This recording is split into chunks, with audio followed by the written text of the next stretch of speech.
Frittata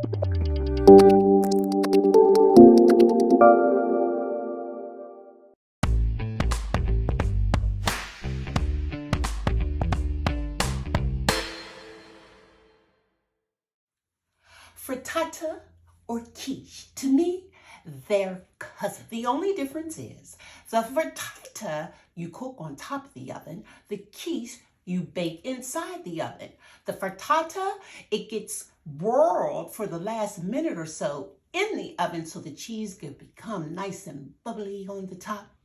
And so today, that's what I'm going to make, frittata.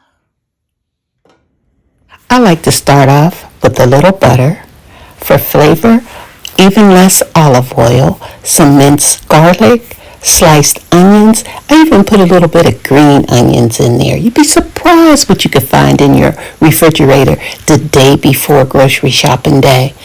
I'm pounding it high with spinach and I'm going to allow it to sweat down. While it's sweating down, I'm going to make my egg mixture. So I have 5 eggs in the refrigerator. I'm going to add a little salt, a little pepper, and I'm going to beat these eggs like they've never been beaten before. To this, I'm going to add about not even a half a cup, but maybe a quarter cup of feta cheese. And I had some Gruyere, which is the Cadillac of the Swiss cheese.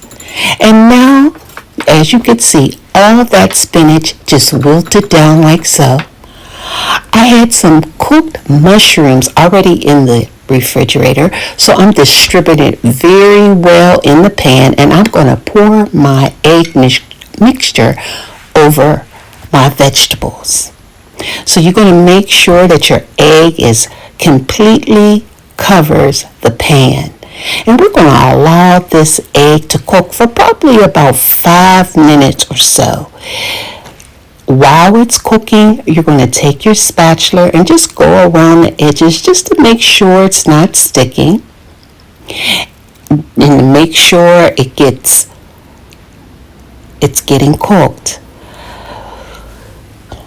So while it still jiggles just a little bit, I decided to put my cheese on the top. And just to give it a little color, I decided at the last minute to put some sharp cheese on it. Put it under the broiler for about a minute or 2, and this is how it came out the oven. So now it's time to take out the pan, and if you have a non-stick pan, it should come out just like so. So this is my favorite part. I'm going to slice a little corner off. I had some carrots in there. I sliced those up. You don't have to go hungry, people. There's always something in your refrigerator to cook. This is good. Don't you forget, the new sexy is being